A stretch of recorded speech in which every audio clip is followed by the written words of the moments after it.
सोचो तुम अपने डैड से भी पूछते हो कि पापा अब पहले करते क्या था, अपने पापा बोलेंगे बेटा मैं पहले के टाइम में बहुत बड़ा हिटमैन था, लिटरली टॉप पे था। हाँ। अब इसको सुन के जो तुम्हारा रिएक्शन आया होगा लिटरली वही रिएक्शन तुमको ये एनिमे देख के भी आया होगा। वेल मैं बात कर रहा हूँ साकामोटो डेज की, जहाँ पे कहानी का मेन हीरो होता है एक top class hitman. But in भी उसकी लाइफ में कुछ होता है जिसपे कारण वो डिसाइड करता है एक फैमिली मैन बनने का। बट क्या वो फैमिली मैन बन के नॉर्मल लाइफ जी पाएगा, क्योंकि उसका पास खून खराबे से भरा हुआ है। तो तुमको क्या लगता है वो जी पाएगा या फिर उसकी पुरानी लाइफ को खींच डालेगी वापस उसी अंधेरी गलियों में। साकामोटो टारो लिटरली एक टॉप क्लास हिटमैन जिसको कोई माइक्रो टेस्ट तक नहीं कर सकता, जाता है दिन करने का ग्रोसरी शॉपिंग, और ग्रोसरी शॉपिंग में उसको हो जाता है करती से प्यार। फिर उसके बाद लिटरली बंदा प्यार में इतना बावला हो जाता है कि अपना सारा काम धाम छोड़ के उस लड़की से कर लेता है शादी, और उस लड़की के साथ बनाता है अपनी एक लड़की। फिर बंदा लिटरली अपना दुकान खोल के किराना का दुकान खोल के बैठ जाता है चलाने दुकान। इन सब के बाद बंदा लाइफ में इतना रिलैक्स हो चुका है कि लिटरली सिक्स पैक एप्स और फैमिली पैक्स में कन्वर्ट हो चुके हैं। सब की विसल देखिए मुझे लिटरली काफी फनी लगा, क्योंकि सोचो एक मोटू सा बंदा लेटा हुआ है, उसके पेट को उसके प्यारी सी बेटी खेल रही है, मोटे से तुंद भी लिखा हुआ है स्लिम, ऊपर से पीछे प्यारी सी बीवी बैठी हुई है जो कि अल्ट्रा रेयर प्रो मैक्स है। अब अगर बात करूँ इसके इम्पोर्टेंट कैरेक्टर्स की तो पहले तो आता है खुद साकामोटो फैमिली, जिसमें सबसे पहले है तारो साकामोटो, एक लेजेंडरी हिटमैन, नहीं एक लेजेंडरी फैमिली मैन।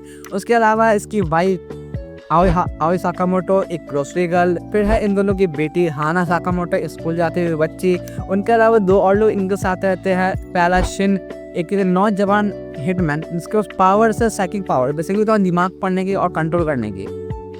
अगर तुमने वीडियो को अभी तक लाइक नहीं किया तो ये तुमको कंट्रोल कर लाइक करवा सकता है। फिर इसके अलावा है यहाँ पे एक और चाइनीज पगलू की, इसका नाम है, क्या नाम है, लू। लू एक चाइनीज मार्शल आर्ट पगलू है जिसके पास मार्शल आर्ट्स फाइटिंग स्किल्स है। इन सब के अलावा यहाँ पे साकामोटो का पुराना मित्र नाबुमो, जो कि काफ़ी स्किल्ड बंदा है, जो लिटरली अपना भेष कोई बदल सकता है, और एक एस रैंक का हिटमैन भी है। इसके अलावा इस एनिमे में काफ़ी सारे भरे हुए कैरेक्टर्स हैं जिनका मैं सबका नाम तुम्हें बता ही नहीं पाऊंगा, क्योंकि मुझे खुद सबके नाम खुद याद नहीं है। अगर बात करूँ मेरे कुछ इंपॉर्टेंट मेंशंस की तो वो होने वाले हैं कटाना जद्दू, उसके अलावा गोजो का छोटा भाई जिसमें तुमने जानते हो रसलर के नाम से ही। अब ऐसे जॉनर सोचने का दिमाग में आया कॉमेडी, होलसम वाइब्स, फिर थोड़ा सा एक्शन, और फिर से बहुत सारा होलसमनेस। मतलब लिटरली बंदा आराम से दुकान पे बैठा हुआ है, दुकानदारी कर रहा है, सामने का दुश्मन आके गोली ठोए ठोए ठोके जा रहे हैं। पता ये क्या करता है, लॉलीपॉप है ना, लॉलीपॉप सीड ऑन, मतलब लिटरली कुछ भी दुश्मन अटैक कर रहे हैं, मुक्का लाद किए जा रहे हैं, पर ये पता है किससे डिफेंस करता है, सामान की थैली से। मतलब लिटरल पीक। तुम में से काफी लोगों ने इस एनिमे का सीजन 1 को पहले ही देख रखा होगा, क्योंकि इसका सीजन 1 पिछले साल ही स्टार्ट हुआ था, लेके अपना पार्ट 1 जिसमें टोटल 12 एपिसोड्स थे।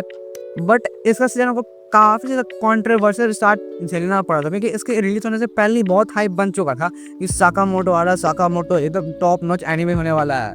बट जब इसने ये आया मैन, लोगों ने बहुत ज़्यादा क्रिटिसाइज किया इसकी एनिमेशन को लेकर के, बोल दिया कि एनिमेशन तो एवरेज है, इतना पीक शो नहीं जितना हमें बताया गया था। बेसिकली अपने एक्सपेक्टेशन को फुलफिल नहीं कर पाया।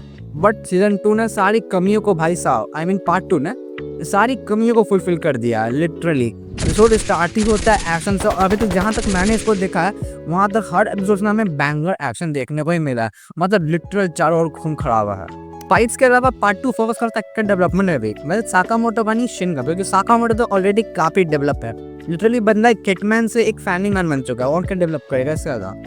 बट शिन के बाद यहाँ पे नई नई पावर्स एक्सप्लोर हो चुकी है, उसके कुछ नए नई पावर्स मिले जो कि फाइट्स को और ज्यादा इंगेजिंग बनाते जा रहे हैं, और यही सब कहानी को धीरे धीरे काफी ज्यादा इंटरेस्टिंग करता ही जा रहा है। इसको देखने में बहुत मजा आता है धीरे धीरे। मैंने भी तो इसका खाली लेटेस्ट एपिसोड कैचअप कर रखा, और मुझे पर्सनली वो कटाना दद्दू बहुत पसंद है। मतलब क्या दद्दू थे भाई साहब वो, लिटरली दद्दू को देख के लगता है कि बुढ़ापा आ गया बट जवानी खत्म नहीं, क्योंकि दद्दू लिटरली अपने कटाना से एक स्लाइस में पूरा का पूरा बिल्डिंग आने का दम रखते हैं। वेल इन दद्दू के अलावा मुझे वो द स्लड नाम का बंदा जो देखने में फुरन गोजो वाइब्स देता है, उसको देख के लगता है भाई कहीं गोजो का बड़ा या छोटा भाई तो नहीं, क्योंकि लिटरली वही मेसी हेयर्स, ब्लू आइज, पूरन गोजो वाइब्स दे देता है। प्लस उसके साथ एक और जो बंदा था उसका यूनिफॉर्म देख के भी लगता है कि बंदा जैसे कैसे उठ के आया होगा। ओवरऑल साकामोटो डेज काफी बैलेंस टाइप का एनिमे है, जिसमें कॉमेडी, एक्शन और ये होलसम वाइब्स उनको भर के देखने को मिलने वाली है। पर्सनली मुझे ये काफ़ी पसंद आया। इसके जो क्यूट क्यूट मूवमेंट्स आते हैं वो देख के काफ़ी मज़ा आता है, मतलब एकदम सुकून वाली फीलिंग। तुम लिटरली में सारे टेंशन्स को भूल जाओगे एंजॉय करने वाले इसके सीन्स को। और जब इसका एक्शन आता है वो तो लिटरली मचा देता है। तुमको इसका एक्शन देख के लिटरली लगेगा ना कि छोटा सा नॉर्मल पेन में कोई खतरनाक डेडली वेपन हो सकता है। At the end Sakamoto days काफी बढ़िया एनिमे है जिसको मैंने काफी ज्यादा एंजॉय किया। वेल अगर तुमने इसको पिछले साल मिस कर दिया था तो इस साल कैचअप कर लो, और अगर वीडियो में तुम यहाँ तक बने हुए हो तो अपने सारे मित्रों में भी शेयर कर दो ताकि तुम्हारे कोई भी मोटो फ्रेंड साकामोटो को मिस ना कर दे। और अगर चैनल पे भी नए हो तो चैनल को सब्सक्राइब कर लो क्योंकि यहाँ पे ऐसे धमाकेदार कंटेंट्स और अपडेट्स तुमको मिलते रहते हैं। मैं मिलता हूँ तुमसे अगले वीडियो में, तब तक के लिए सायोनारा।